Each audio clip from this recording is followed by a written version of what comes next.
Story 1. The night was heavy with darkness as Sarah drove along the desolate highway. She had been on the road for hours, and exhaustion was starting to take its toll. Her fuel gauge hovered dangerously close to empty when she spotted a dimly lit gas station in the distance. Relieved, she pulled into the station, its flickering fluorescent lights casting eerie shadows.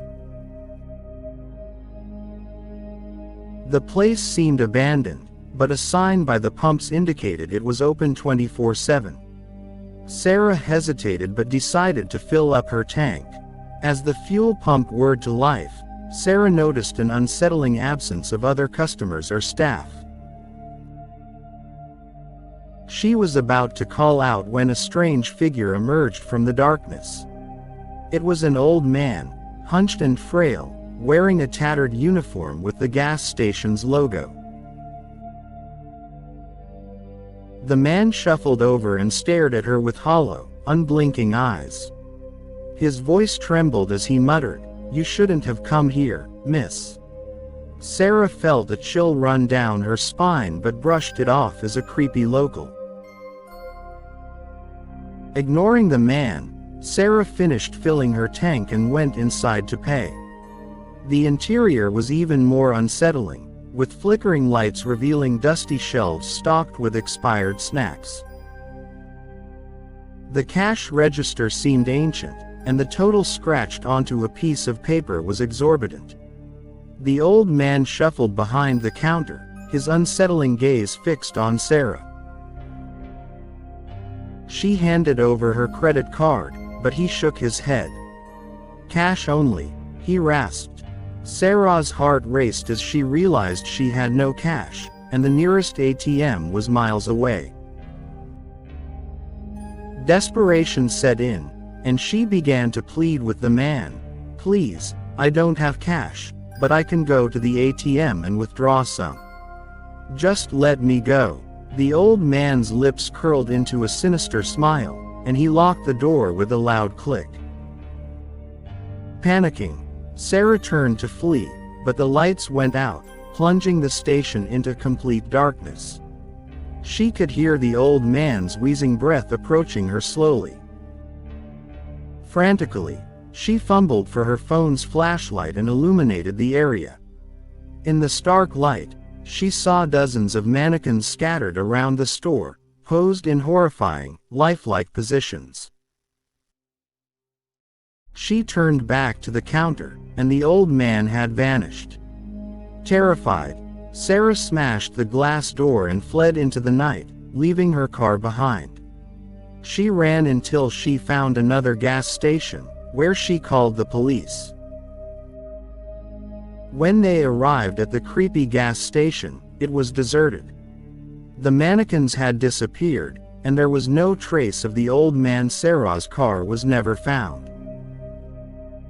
To this day, locals whisper about the haunted gas station that lures unsuspecting travelers, and Sarah's story serves as a grim warning to those who dare to stop there in the dead of night.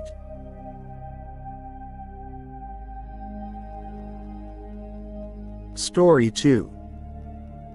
The highway stretched out like a dark ribbon under the moonless night sky as Michael sped down the road. He had been driving for hours, eager to reach his destination. His gas tank was nearing empty when he saw the glow of a gas station up ahead. Relieved, he pulled into the station, its neon signs flickering ominously. The place appeared deserted, with no cars in sight and no sign of life. Michael hesitated but decided to refuel before searching for the station attendant. As he filled his tank, a feeling of unease washed over him.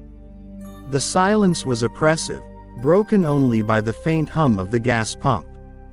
Glancing around, he noticed a row of empty cars parked near the station's convenience store. Curiosity got the better of him, and he approached the store's entrance. The door creaked open, revealing a dimly lit interior. Shelves were stocked with dusty, long-expired products, and the cash register lay open with scattered bills. "Hello," Michael called out, receiving only the echo of his own voice in response. He decided to grab a drink and a snack before continuing his journey, thinking it was just an eerie but harmless place. As he walked through the narrow aisles, the store's flickering lights cast eerie shadows on the floor. That's when he heard it, a soft, distant whisper, like a chant coming from the back of the store. Goosebumps prickled across his skin. Following the whispers, Michael reached the store's rear section, where he stumbled upon a hidden door. He cautiously pushed it open, revealing a narrow corridor leading into darkness.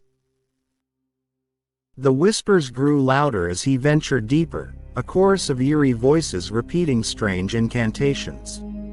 His heart pounded, but a morbid curiosity compelled him to press on. In the dim light, Michael finally entered a small, candlelit chamber. In its center, a group of hooded figures surrounded a crude altar. They chanted in an ancient, unsettling language, their faces hidden in the shadows of their hoods. Suddenly, one of the figures turned and locked eyes with Michael. Panic surged through him as he realized they were no longer whispering but shouting in a frenzied frenzy. They advanced toward him, their chants growing louder and more intense. Terrified, Michael turned and bolted back through the corridor, slamming the hidden door behind him. He sprinted out of the store, leapt into his car, and sped away from the gas station as fast as he could. As he drove, he couldn't shake the haunting memory of those hooded figures and their disturbing chants. He had narrowly escaped whatever dark ritual was taking place there, and he vowed never to stop at that gas station again. Story 3. The night was thick with fog as Rachel drove along the remote highway. Her headlights cut through the mist, revealing little more than a few feet of road ahead. The gas gauge blinked ominously low, and she desperately needed to refuel. Just when anxiety threatened to consume her, she spotted a gas station nestled in the gloom. Its neon sign buzzed with an eerie green glow, like a beckoning beacon. With no other choice, she pulled in and parked near the pumps. Rachel hesitated, feeling an unusual chill in the air. The station seemed abandoned, with no sign of life or even a distant car on the road. She couldn't shake the feeling that she was being watched. As she filled her tank, the silence was shattered by a soft, melancholic melody that seemed to emanate from nowhere. Rachel looked around, trying to pinpoint the source, but the fog obscured her vision. The music swirled, hauntingly beautiful yet unsettling. With the pump clicking off, Rachel went inside the station, her heart pounding. The interior was dimly lit, and the shelves were stocked with antique products, some dating back decades. She approached the counter, where an old jukebox stood playing the eerie tune. A withered old man stood behind the counter, his eyes gleaming with an otherworldly knowledge. Rachel shivered as she handed him her credit card. He examined it for a moment, his bony fingers tapping a rhythm only he seemed to understand. Finally, he spoke in a low, cryptic voice, "You've come to the right place, my dear. This station doesn't run on regular gas, it runs on the souls of the lost." Rachel's eyes widened in horror as she tried to step back. But the old man continued, "You see, we offer a choice. Pay with your soul, and you'll have enough fuel to reach your destination. But if you refuse, you'll join the countless others lost to the fog." Terrified and desperate to leave, Rachel agreed, not fully comprehending the consequences. The old man produced an ancient ledger, and Rachel signed her name in trembling letters. With a sinister grin, the old man pumped the gas, and the fog grew thicker around her. As her car's tank filled, she felt an icy chill envelop her, and her vision blurred. The station and the old man faded away, leaving her alone in the fog. When the fog finally lifted, Rachel found herself on a deserted stretch of road, her gas gauge full. She continued her journey, haunted by the strange encounter, unsure of the price she had truly paid to escape that eerie gas station in the fog.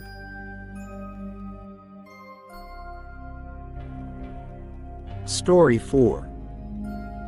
It was a stormy night, rain pounding against the windshield as Emily drove along the isolated highway.